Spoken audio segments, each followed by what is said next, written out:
अस्सलाम वालेकुम दोस्तों कुछ ही दिनों पहले ओनर की तरफ से पाकिस्तान के अंदर एक फ़ोन लॉन्च किया गया जो कि 20,000 की रेंज के अंदर एक बेस्ट फ़ोन ओनर की तरफ से बताया गया कि 20,000 की रेंज के अंदर ये आपको बेस्ट फ़ोन मिलता है। इसके अलावा आपको कोई फ़ोन नहीं मिलता है 20,000 के रेंज के अंदर। तो आज की वीडियो में हम बात करने वाले हैं बेसिकली ओनर 8S के वाले से कि ये कैसा फ़ोन है और आपको क्या इस फ़ोन को बाय करना चाहिए 20,000 की रेंज के अंदर, या फिर आपके लिए एक बेटर चॉइसेस भी हैं मार्केट के अंदर आपका वेट कर रही हैं 20,000 के अंदर। तो वीडियो को स्टार्ट करते हैं और जान लेते हैं, कुछ कंपैरिजन करेंगे वीडियो के अंदर कुछ फ़ोन्स का और जानेंगे इस फ़ोन के अंदर आपको क्या मिलता है, दूध का दूध पानी का पानी करेंगे। तो स्टार्ट करते हैं वीडियो को और जान लेते हैं। उससे पहले दोस्तों, अगर आपने हमारा चैनल अब तक सब्सक्राइब नहीं किया तो अभी सब्सक्राइब कर सकते हैं और घंटे को दबा सकते हैं, जिससे ये होगा कि आपको जितने भी नोटिफिकेशन है हमारे मिलते रहेंगे और वीडियोज़ लेटेस्ट टेक्नोलॉजी के वाले से आप देखते रहेंगे।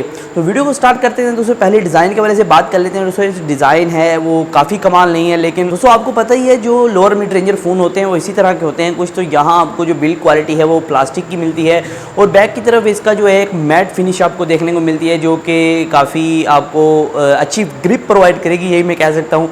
और बैक की तरफ आपको सिंगल कैमरा मिलता है, फ्रंट की तरफ सिंगल कैमरा मिलता है और फ्रंट की तरफ आपको जो एक ड्यू ड्रॉप नॉच मिल जाती है, मतलब कि आपको कुछ बेजल्स कम मिलते हैं, लेकिन इसके बेजल्स कुछ किनारे हैं वो कुछ ज़्यादा बढ़ा देंगे क्योंकि नोच देने का मकसद ये होता है कि आप किनारे को कम कर दें, बेजल्स को कम कर दें, लेकिन यहाँ बेजल कुछ आपको ज़्यादा ही देखने को मिलते हैं।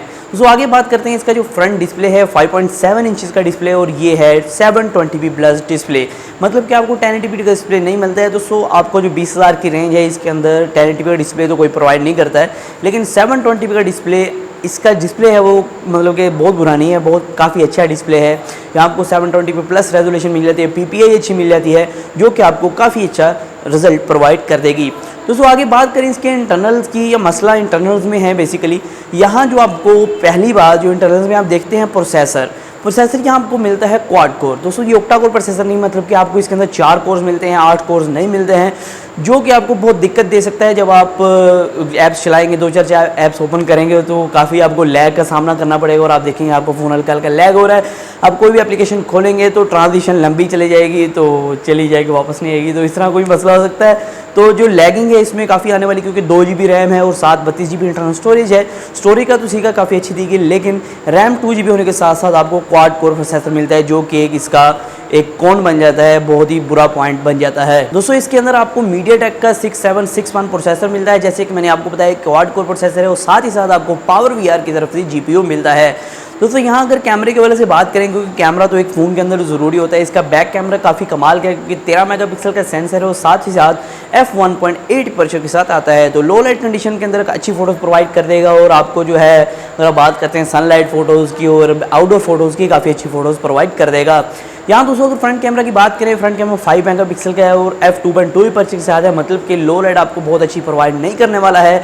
तो अगर बात करते हैं मज़ीद इसकी बैटरी के हवाले से और इसके मतलब कि कितना फास्ट चार्ज को सपोर्ट करता है और इसके अंदर क्या क्या और मज़ीद फीचर्स हैं, दोस्तों इसके अंदर आपको 3020 mAh की बैटरी मिलती है जो कि एक अच्छी बैटरी है। अगर आप बात करते हैं ऐसे फ़ोन की जिसके अंदर आपको 720p स्क्रीन मिलती है 5.7 इंचज़ की, तो आपका 2 दिन आराम से गुजर जाएगा।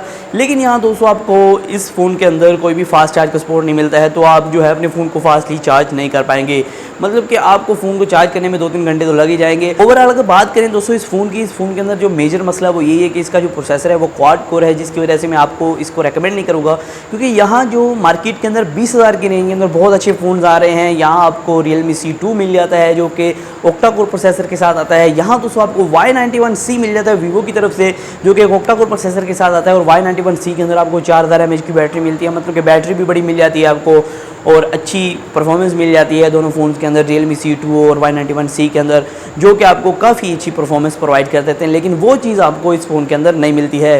तो बेसिकली मेरे कहने का मकसद यही है कि ये फ़ोन बाय करने के काबिल नहीं है अगर आप पाकिस्तान में रहते हैं 20,000 की रेंज में। तो 20,000 की रेंज में आप C2 की तरफ या Y91C की तरफ जा सकते हैं, जो कि एक बेटर ऑप्शन हो सकती है। दोस्तों आज की वीडियो में सिर्फ इतना ही था। इस तरह की वीडियोज़ के लिए चैनल को सब्सक्राइब कर सकते हैं, घंटे को दबा सकते हैं। दोस्तों आज की वीडियो में इतना ही, फिर मैं अपनी वीडियो के साथ। अल्लाह हाफिज़।